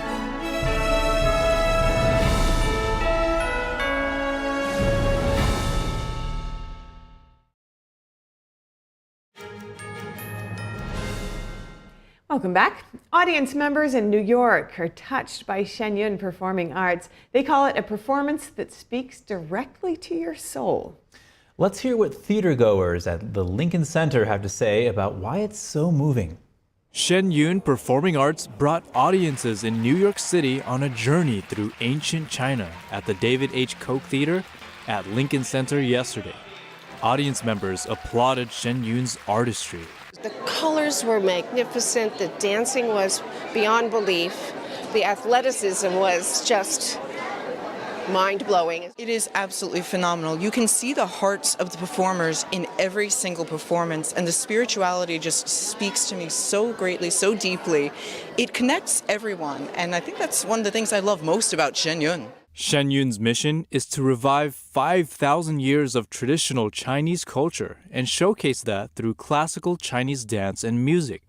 Theatergoers expressed their appreciation and were touched by their efforts. To see kindness displayed so artistically, so beautifully, it just displays what the world needs right now. And it was like an expression just straight from the heart. I feel renewed. I have faith now that I didn't have before. A flawless performance, flawless technique. There was everything was just so in sync, and I'm also happy to see so many new things and new ideas, especially in terms of pictures that they create on stage. Through story-based dance, Shen Yun brings ancient values to the stage. Audience members express their gratitude to the artist and encourage everyone to see. Thank you for bringing the show. Thank you for bringing the show to the United States and to opening up our eyes. I've seen a lot of shows, a lot of things here I've never seen before, so it's definitely a must-watch if you have Shen Yun come into your town or nearby. You have to go to Shen Yun. It's going to speak to you in ways that you can't even begin to understand. It's not like going to your traditional Broadway show. It's not like watching, something on television. This is something that speaks directly to your soul, and you'll come out changed. You'll feel great. Shen Yun will be performing at the David H. Koch Theater at Lincoln Center in New York City until April 14th. NTD News, New York City. And now for your sports news, we're joined by NTD's Dave Martin. Dave, big weekend in college football with the Final Four going on for both the men and the women's. Let's start with the women's, which is tonight. Is there a favorite to win it? Yes, South Carolina is slightly favored to win the title out of this group. They're definitely favored tonight against NC State. I think I saw 11.5-point favorites tonight. Which makes sense. I mean, they're 36-0. They've outscored their opponents by an average of almost 30 points a game. Very dominating. Now, that's the first matchup tonight. The second is a much more anticipated Iowa versus UConn game. Now, even though Iowa is higher seeded, has a slightly better record, and has reigning player of the year, Caitlin Clark, UConn is actually 2.5-point favorites. Now, why that is, I would actually say it's probably past history, some of it. UConn coach Gino Auriemma has won 11 national titles. That's more than anyone else. He's been to 23 Final Fours. That's also more than anyone else. Iowa never won a title. This is just their third Final Four. Maybe they don't have quite the complete team around Caitlin Clark, but I think this is the matchup that everyone wants to see. Now, Dave, interestingly enough, tickets for the women's Final Four are selling for twice the price as the men's. Why is that? I think the biggest reason for that is probably Caitlin Clark. As I was talking about, I mean, this has been an ongoing storyline this year, the audience she brings. I mean, I'm looking forward to seeing this UConn-Iowa game for sure. There was a report in February that showed that teams that hosted Iowa this year saw an increase in attendance of about like 150%. Some teams like Northwestern, they had their first sellout in school history when she visited. Even for Iowa's tickets, since she started there 4 years ago, the ticket price has gone up by more than 200%. In fact, for her final regular season home game, the tickets were being resold for more than $5,000. I mean, that's outrageous. Now, like you said, this is according to Logitech, a company that analyzes prices. The resale for the women's prices has averaged $2,300. Meanwhile, for the men's, it's just over $1,000. Now, I think some of that can be attributed to the fact that the women, they're playing in this 19,000-seat arena in Cleveland, while the men are in a 63,000-seat arena in Glendale, Arizona. So probably supply and demand probably has something to do with it. And Dave, the men's Final Four is tomorrow. You said UConn is the heavy favorite against Alabama. But what about the Purdue-NC State game? Yeah, I think that's the more interesting matchup because of the big guys. You have Zach Edey for Purdue. He is huge, 7'4". He weighs 300 pounds, and he can actually move pretty good for being that big. He's the reigning player of the year in the NCAA. Pretty much every team has to double and triple team him when they play him. It rarely works, though. I mean, they're 33-4. Now, NC State center, he's actually pretty big as well. 6'9", is a little shorter, but he's 275 pounds. He's thick. He actually moves pretty good too. It's going to be tough. I'm sure he's going to have to guard him. That's certainly going to wear on him, but I don't see any other way they're going to do this. Now, that's the first matchup. Then the second matchup is, as you mentioned, UConn against Alabama. Now, I'm done picking UConn to get upset. It hasn't happened. happened. They're 35-3, they're the defending champs. None of their games this tournament have even been close. So I think like most others, Purdue will prevail over NC State, UConn, Alabama, and then it'll be Purdue versus UConn Monday night for the title. And we'll be hearing more about this, I'm sure, come Monday. We definitely will be. All right. Thanks so much, Dave, as always. Thanks, guys. An animal lover in Turkey has built a train out of plastic barrels. She attaches the whole setup to an ATV and gives rides to the disabled dogs she cares for at a shelter. The chairwoman of the Association of Paws Holding On to Life said she takes the dogs for a ride every day. This is so they can see the world around them and feel the breeze in their fur. She said the idea just came to her when she took her paralyzed father on a car drive so he would not be stuck at home all day. While the train is made of plastic barrels, the chairwoman and other shelter workers painted it in bright colors and are planning to add a tarp to provide shade.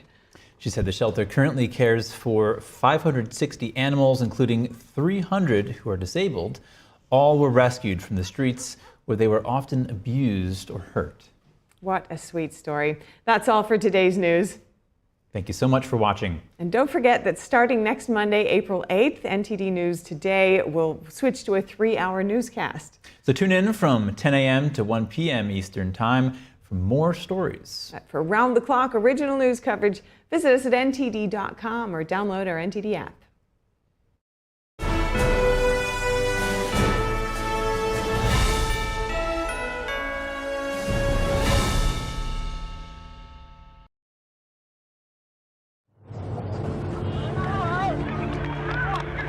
There are real consequences to controlled media.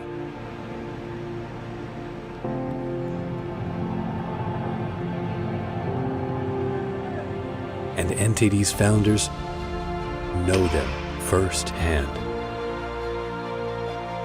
Our freedom of thought is the price. This is the lesson that guides us in everything we do. So there's the tear gas there. We know the value of a free society. And we take seriously the responsibility to preserve it. We are NTD.